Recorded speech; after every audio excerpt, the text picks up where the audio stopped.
নিয়মিত ভালোবাসার গল্প পেতে আমাদের মিস্টার প্রেমিক চ্যানেলটি সাবস্ক্রাইব করুন। আমাদের গল্পগুলি শুধুমাত্র আপনাদের এন্টারটেনমেন্ট দেওয়ার জন্য বানানো হয়েছে। অনুগ্রহ করে কেউ পুরো গল্প না শুনে বাজে কমেন্ট করবেন না। আমাদের ভিডিওগুলি আপনাদের কেমন লাগে তা অবশ্যই কমেন্ট বক্সে লিখে জানাবেন।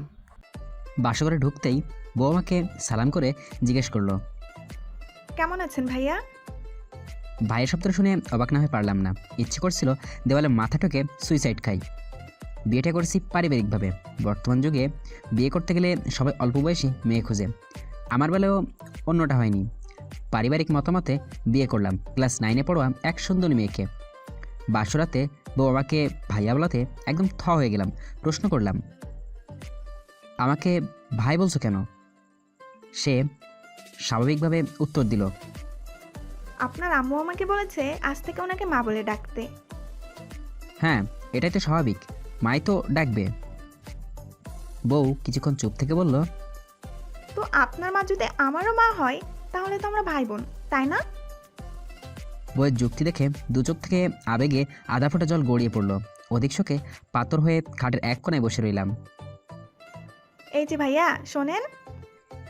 ভাইয়া ডাকাটা শুনে দুঃখে আমার কলিজাটা ফেটে কিডনিতে গিয়ে লাগলো।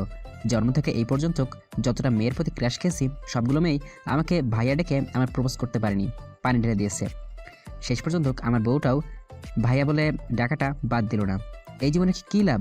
ইচ্ছে হচ্ছে মেয়েটাকে বিষ খাইয়ে দিই, আমি সুইসাইড করি।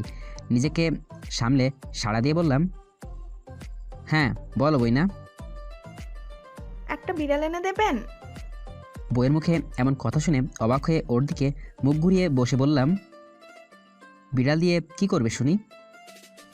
ভাবি বলেছিল বাসরাতে বিড়াল মারতে যেন ভুল না করি। একটা মানুষ কী করে এতটা গাধিরাম হতে পারে চিন্তা করতে লাগলাম।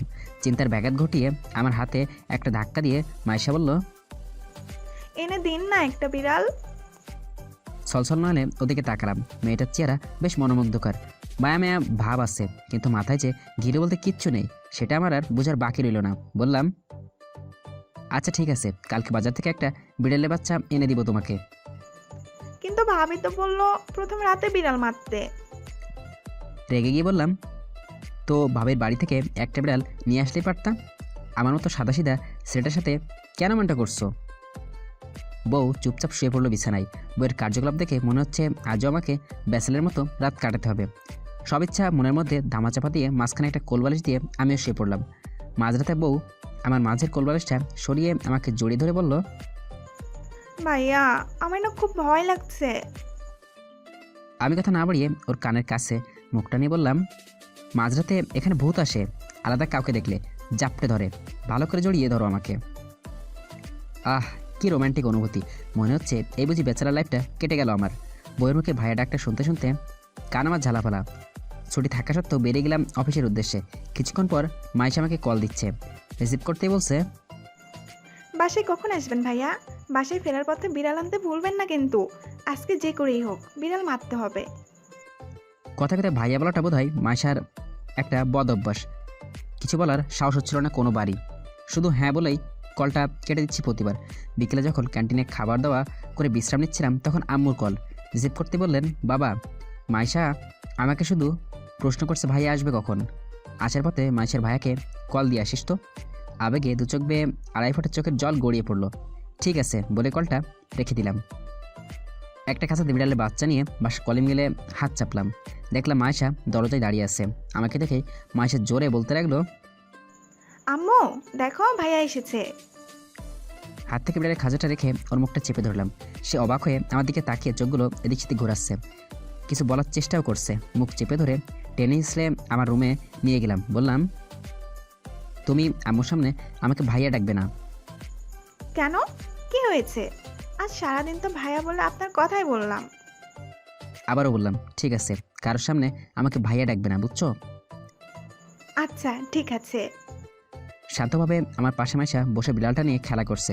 কিছুক্ষণ পর মাইশা বলল, বিড়ালটা খুব কিউট, এটাকে আমি আর মারবো না, আদর করব। আমি কিছু বললাম না। প্রথমবার যখন শ্বশুর বাড়িতে গেলাম লক্ষ্য করলাম ভাবির সাথে বসে মাইশা কি যেন গুজুর গুজুর করছে। আড়ি পেতে শোনার চেষ্টা করলাম। ভাই বলছে, কি রে বিড়াল মারলি? মাইশা উত্তর দিল, উনি বিড়াল কিনে এনে দিয়েছিলেন, কিন্তু বিড়ালের বাচ্চাটা দেখে খুব মায়া হলো, তাই এটাকে বাসাতেই রেখে দিয়েছি। দুঃখে আমার মরে যেতে ইচ্ছে হলো।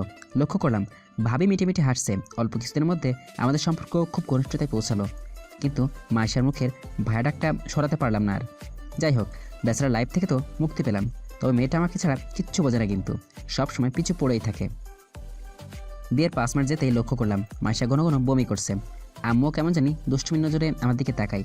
বেশ হাসি খুশি পরিবারের সবাই, কিন্তু কেমন জানি সবাই এড়িয়ে চলছে আমাকে। রাত হতেই মায়েশাকে জড়িয়ে ধরে জিজ্ঞেস করলাম, আচ্ছা সবাই আমাকে এভাবে এড়িয়ে চলছে কেন? বিশ্বাস করুন শিমুল ভাই, এরপর যা শোনাম আমি তার জন্য মোটেও প্রস্তুত ছিলাম না। মায়েশা মিটে মিটে হাসলো, আমার বুকে মুখ লুকালো, আস্তে করে বলল, আপনি মামা হতে চলেছেন। গল্পটি এখানেই শেষ। পরের গল্প পেতে আমাদের পাশেই থাকুন। ধন্যবাদ। अब तुम लोग गलती से अगर नए हो तो सब्सक्राइब करो, वो जो लाल वाला बटन है उस पर अपने जीजा जी फेंक के मारो या फूफा जी, मुझे नहीं पता, बस क्लिक हो जाना चाहिए। अब मैं भी जा रहा हूं, मुझे मुठिया बेलने जाना है। बाय। वो है